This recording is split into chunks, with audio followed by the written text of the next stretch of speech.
Thanks for watching County Report this week. I'm Susan Kenedy. We start with the historic vote by the Maryland House of Delegates that would legalize same-sex marriage.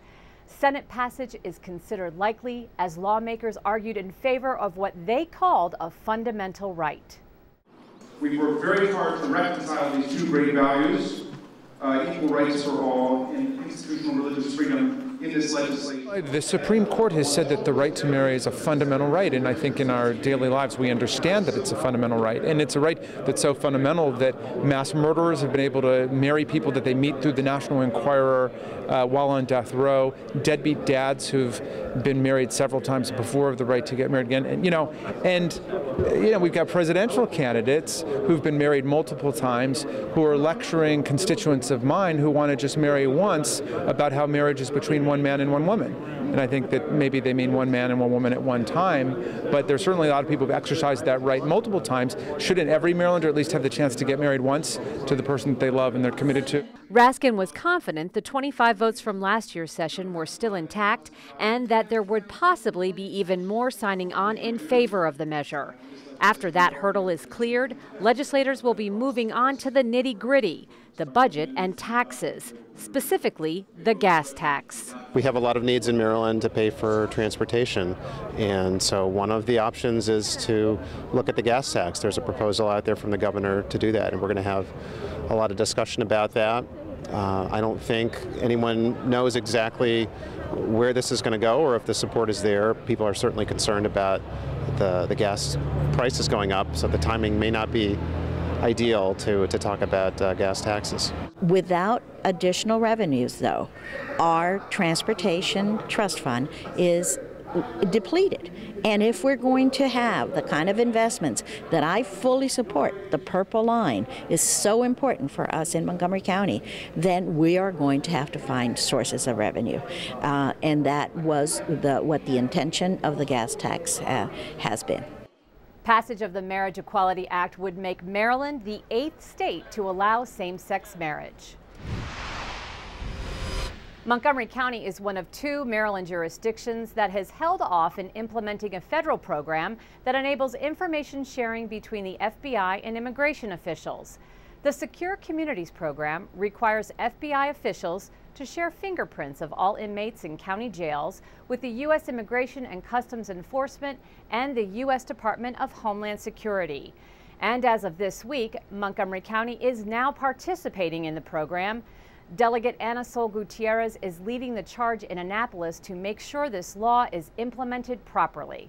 We really want the governor to make clear that in Maryland we are going to be implementing the guidelines that are coming from the Obama administration, and that we will be taking all necessary measures to not deport and detain people who are here innocently working and that are simply looking for a way to find a solution to their immigration situation. That is what we need to be focusing on. My concern is the children. There are many U.S.-born children whose homes are being destroyed through this very flawed policy. We're now joined by Captain Paul Starks from Montgomery County Police, who's here to tell us how the implementation of the Secure Communities program will affect police business. Captain, thanks for being with us today. Tell us how this new program is going to affect how you carry out arrests. We're the same police department today than we were a couple weeks ago. When we arrest and process people, it'll be the same protocol. Now, currently we do share these fingerprints with the FBI and immigration officials. Is that correct? Well, I want everyone there to know that when we arrest people, we bring them to the central processing unit. They're fingerprinted by correction personnel, and with this federal mandate through Secure Communities, those prints are now shared with DHS. So really there's nothing that's changed. This is something that has been happening all along in the police department. That's correct. And as far as this federal program now, it's been in effect for 3 years nationally in about 3/4 of the jurisdictions. Locally, it's been in effect in Prince George's County about 2 years. In those 2 years, they've made 45,000 arrests, and ICE has determined that 400 of those 45,000 people were to be deported. So the percentages there are low. Are you afraid how this might affect the relationship between the police and the immigrant community? We're always concerned about those relationships. We've always had the message that we do not ask about anyone's status. If they're a victim of a crime, if they're a witness of a crime, we need to hear from them. It will not matter what their status is. Okay, very good. Good information. Thanks so much for sharing that with us. Captain Paul Starks, Montgomery County Police. The county's Department of Liquor Control has an initiative to make sure that underage patrons cannot buy alcohol in liquor stores and other establishments. Lorna Virgili brings us the details. Lorna? Susan, it is an educational campaign geared to the 950 businesses in the county that have an alcohol license, including this county liquor store, all to prevent underage drinking. To buy alcohol in the county, you must be 21 years old. Checking for identification is required, and as a reminder to those licensed to sell alcohol, the county has provided this ID checking calendar to make sure the businesses comply with the law and underage patrons cannot buy. We're trying to be a resource for the businesses so they could know when the year that somebody turns 21, how to check IDs, and also we show them on the January, when you open the month of January, we actually show them the underage individuals that will be working with our compliance check program. Through the Compliance Check program, 500 businesses get surprise visits at random annually.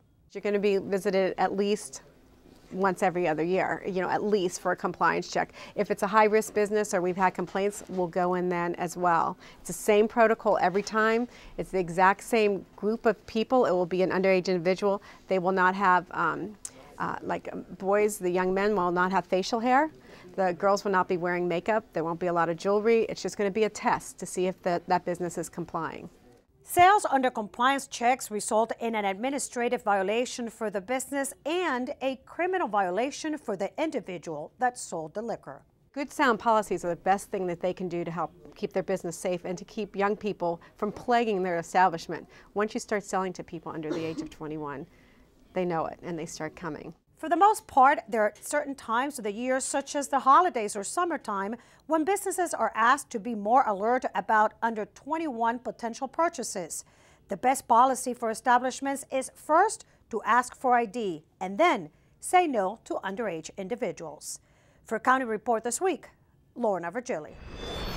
Still to come on County Report this week, we'll give you an update on 2 important county facilities that are currently under construction. And some Montgomery County Public Schools students take part in a competition that highlights the art of public speaking. We'll be right back.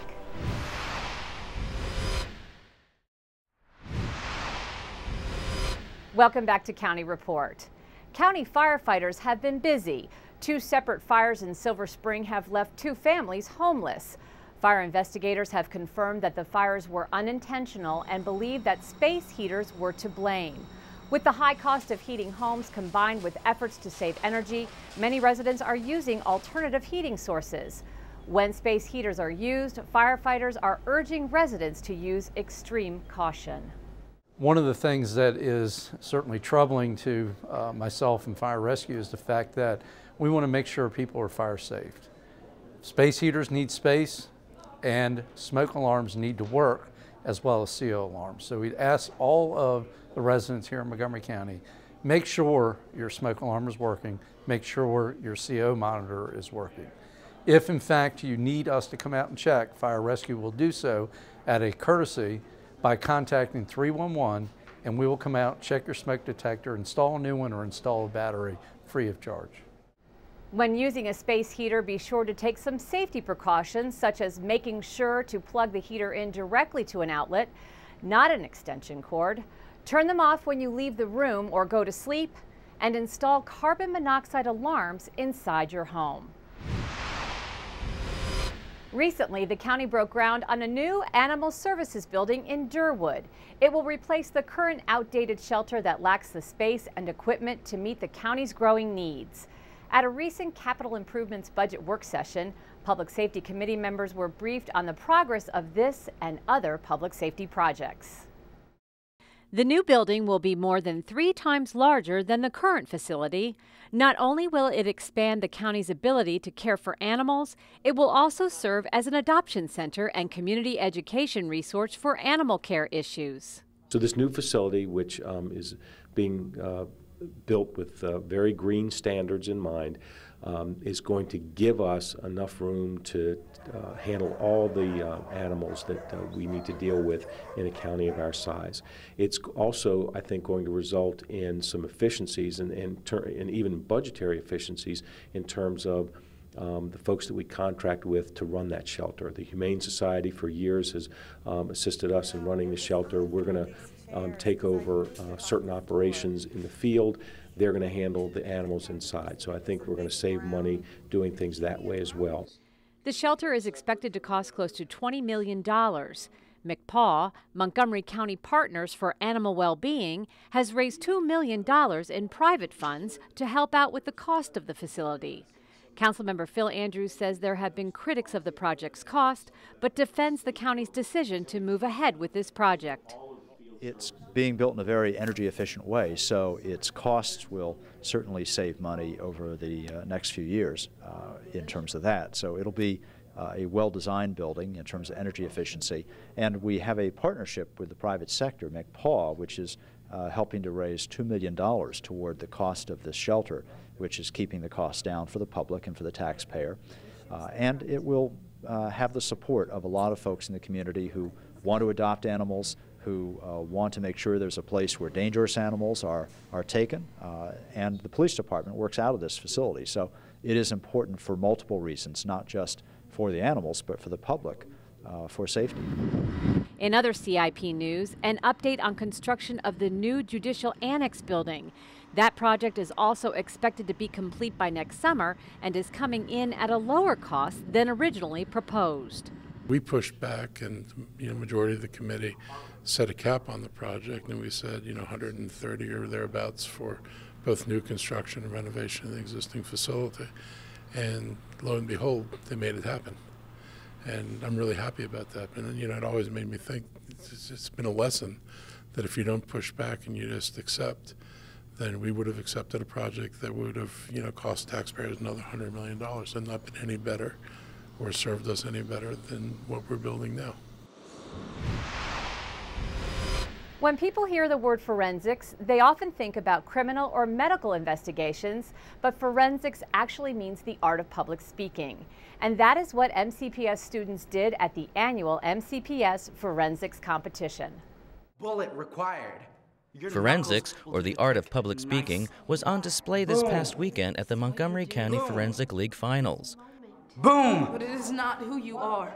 During the 2-day tournament, high school students competed in a variety of events to include poetry, prose, dramatic interpretation, persuasive speeches, and ensemble acting.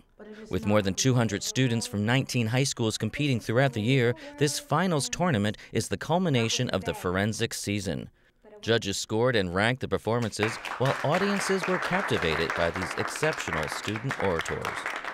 So it gives them another way of expressing self, just like sport, theater, singing. This gives you another way to really express yourself. It's one of the best resume credits that you can get on your college transcript. These students are doing something really extra. They're reading more literature. They're interpreting it publicly. They're competing in the arena. These are the type of students colleges want on their college campuses. They receive the supplication of a dead man's hand. I've been doing this for 2 years now, and over the past few years, there's just been a dramatic change in my self-confidence. I can definitely say that for sure. I'm doing so much better in English since I've started, and it really helps you understand texts the way that they were meant to be interpreted and analyzed, and emotionally it helps you convey them, which makes you a better speaker. While there were many awardees, all student participants were deemed winners for gaining skills in the art of public speaking. Up next on County Report, the city of Rockville gets ready for its annual Science Day. And a story about one local group that is doing its part to educate our community about the HIV/AIDS epidemic. Stay with us.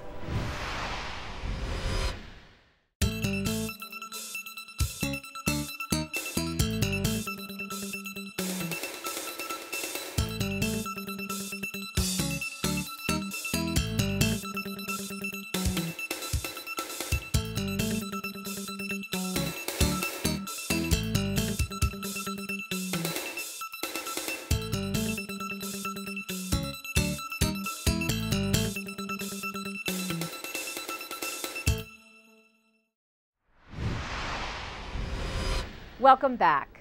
Reports have shown a slight decline when it comes to HIV/AIDS cases in the Washington, D.C. metro area. However, a lot of work still needs to be done.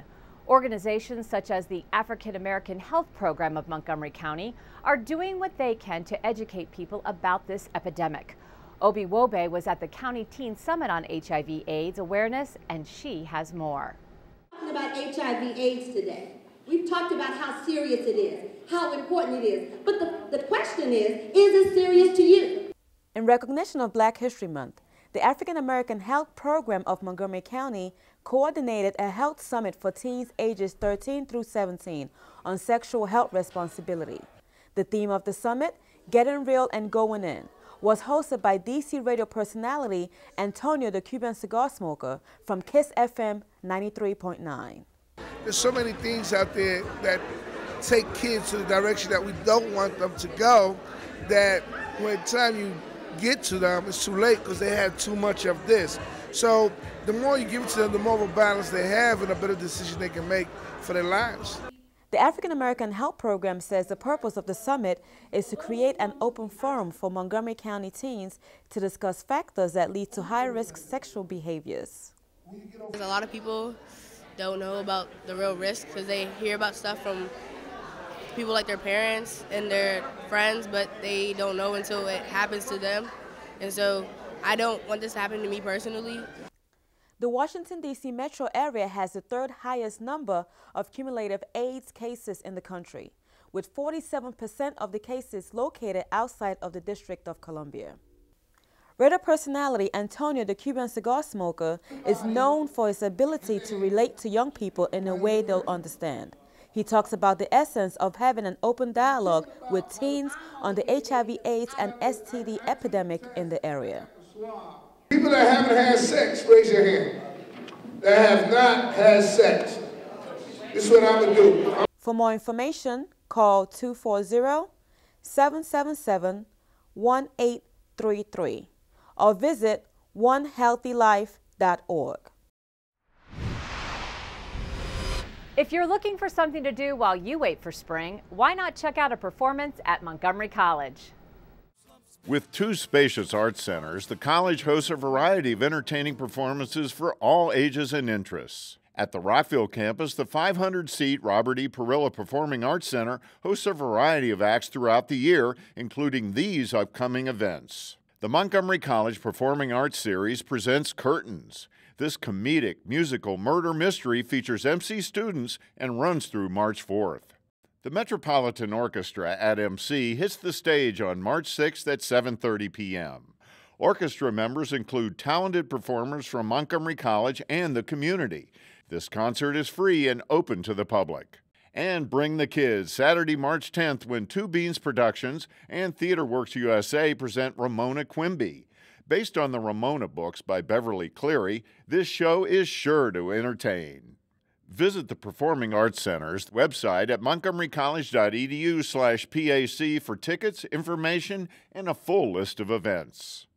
At Montgomery College's Tacoma Park Silver Spring campus, the Cultural Arts Center features a large 500-seat theater and a smaller 116-seat theater. Open since 2009, the center hosts programs that enhance cultural expression and awareness in the community. On March 8th at 1 p.m., the Journeys and Voice series presents Sojourner Truth, A Woman Ain't I? One-woman theatrical performance. Join Catherine Woods as she follows Sojourner Truth on her historic journey from slavery to abolitionist. And on March 10th, John Tartaglia's Imagine-Ocean Blacklight Puppet Show is a best bet for ages 4 and up. Cultural Arts Center tickets, information, and a calendar of events are available at www.montgomerycollege.edu/CAC. Rockville is known for being a city that values science. With the annual Science Day right around the corner, Rockville 11's Bridget Breuer talks to Bob Ekman from the Rockville Science Consortium in this segment. So the noise might be a problem. That's the sound of the AR drone, a robot being piloted by Rockville's Bob Ekman. And this is the kind of robot that most of the high schools use, this level of complexity. Ekman is the driving force behind the Rockville Consortium for Science and Science Day in the city. In his spare time, he coaches students for local robotic competitions. Here's what the trophy looks like, a little trophy. They won this trophy. This was the Rockville Science Center Centaurs. And it's a group of middle school kids that worked on their robots but did a fantastic job with their research project. This April will mark the 23rd anniversary of Rockville Science Day. Ekman assured us there will be plenty of robots on display, in addition to many other interesting scientific exhibits for the whole family. And kids just love it. Little kids, big kids, old kids, young kids. And that's what we're about. We're trying to get science and engineering to be exciting. And this just grabs their attention right away. They like it. They go off and you know, this will help them both in their school and careers and maybe becoming engineers and scientists. The theme of this year's event, Science is Fundamental. Science Day is happening at Montgomery College on April 15th from noon to 5. For more information, go to rockvillescience.org. When we come back, Tom Pogue will be here with an update on an important transportation project. And we'll give you the opportunity to learn more about the town of Poolesville. Don't go away.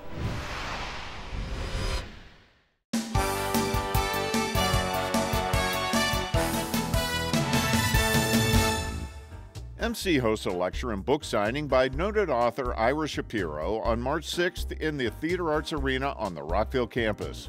Shapiro will discuss his latest book, The Last Great Senate. The event is free and open to the public. MC has won the Flu Fighter Award from Adventist Healthcare and LifeWorks Strategies. The college was honored for its efforts to protect employee health by offering flu shot clinics, heart and bone density screenings, and much more. And congratulations to MC women's basketball star Alex Silva, who accomplished a rare feat for a player at a two-year college when she scored the 1,000th point of her career in a recent win. Silva won the Maryland JUCO scoring title this season and is also ranked 8th in the nation in scoring. For more information about the endless possibilities at your community college, visit our website. Welcome back to County Report. Now we're going to turn it over to Tom Pogue for this week's Transportation Update. Hi, I'm Tom Pogue, Community Relations Manager for the Department of Transportation. Here's an update from Montgomery County. MCDOT has installed a car counting system in the Bethesda Avenue Elm Street parking garage in Bethesda. New signs at the entrances display the number of available spaces. The feature was installed to help mitigate the impact on parking availability when the two surface parking lots at Woodmont and Bethesda Avenues close for about 30 months starting this spring. A new underground parking garage with 940 public spaces will be built there as part of a mixed-use project. The car counting system uses ultrasonic sensors at the entry and exit lanes. Signs then show the number of estimated parking spaces available. When the garage reaches capacity, the signs show the word full. In the future, you'll be able to find out how many spaces are available in real time on our website. Other garages in the vicinity include the Woodmont Corner Garage at Old Georgetown Road and the Auburn Delray Garage. Parkers can use the free Bethesda Circulator Shuttle, which now comes more frequently. For more parking information, visit our website at montgomerycountymd.gov/parking. We're working to keep you moving in downtown Bethesda. The town of Poolesville is located in the western section of Montgomery County. It's surrounded by the Agricultural Reserve and has a population of about 5,000 residents. Poolesville is governed by a 5-member town council, and today we have its president, Eddie Kuhlman, here to tell us about what's going on in his community. Mr. Kuhlman, thanks for being with us today. Yeah, thank you. I know that you just finished work on your latest master plan. Tell us a little bit about what Poolesville needs to thrive as a town. Need some businesses. You know, of the 5,000 people, probably 90% get up 5 days a week and leave town in lower Montgomery County or DC for work. There's no major construction going on right now other than 2 housing developments, so there's nobody really walking around during the day spending any money. So what we would really love to have is some business entities move in where we have population walking around during the day spending money. How do you plan to attract those folks? Any ideas? I've been beating the bushes for the last year, talking to Mr. Silverman, Economic Development, talking to state people. I'm also a real estate broker in my private life, and I've been trying there, but it's hard. I mean, everybody feels they need that I-270 corporate image. Now, I know that Poolesville is not actually in the Ag Reserve. You're surrounded by the Ag Reserve. Tell us why that's an important part of what makes up this town, the Ag Reserve. Well, it's the character of the town from the time it was born. It was agriculture all around. The residents really enjoy this.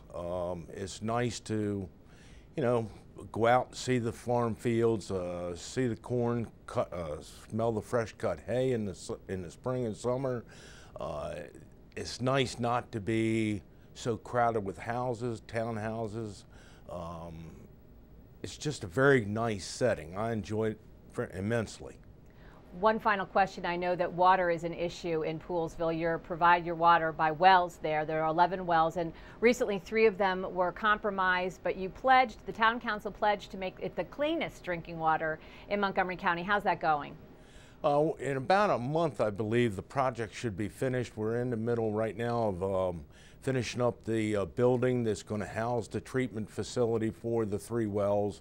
And as you said, Susan, we weren't in violation, but our counts were up rather high, so the commissioners decided to spend the money and provide the purest water that we can. And we ran a pilot test program for about a year, and it seems that this treatment's going to work and will remove the contaminants that were putting us at the threshold of violation. Thank you so much for coming out to share with us and tell us a little bit about your town. You're very welcome. Eddie Kuhlman, president of the Poolesville Town Council. Well, Easter is just around the corner, so we thought it would be appropriate to feature a rabbit on our Pet of the Week segment. Here's Kathy Stanhope. Hi, this is Kathy Stanhope with your Pet of the Week at the Montgomery County Humane Society, and we are here with Rye. This is the sweetest little bunny in the world. I wish you could feel how soft she is. She's 7 months old. She's a silver fox rabbit. She is looking for a home. Now, a lot of the animals that get dropped off here are really sorry to see their previous owners go, but this owner really didn't spend any time with the bunny, and this is a bunny that likes to be with people. She likes to play with kids, she likes to interact, she likes to be held. She's about as good a bunny as you could find. And rabbits are really very easy to care for. You can have your hutch inside. You just need a little bit of space for them. They can be litter box trained so they can roam around your house. It's a good idea to supervise them when they are roaming around, but they do use the litter box, and they're very easy. They're less demanding than cats or dogs. You can buy rabbit food at any good pet store, and they're fun. And if your kids are looking for a pet and you're not really willing to commit to a dog or you're allergic to cats, consider a bunny. Here at the shelter, February is Rabbit Month, so this is the best time to come in and adopt a rabbit. We have lots of rabbits, so come on down and meet Rye. You'll want to meet her and cuddle with her a little bit, and if you're looking for a white or black bunny, we have plenty of those. We take in about 5 to 25 different animals every day. So if you're looking for any kind of pet, come on down to the Montgomery County Humane Society, and if we don't have what you want today, we'll definitely have a new animal coming in tomorrow or the next day. Give us a call at 240-773-5967 or visit us on the web at mchumane.org. Well, that wraps up this edition of County Report This Week. Be sure to tune in again next week for a look at what's going on inside Montgomery County. I'm Susan Kenedy. Have a great week.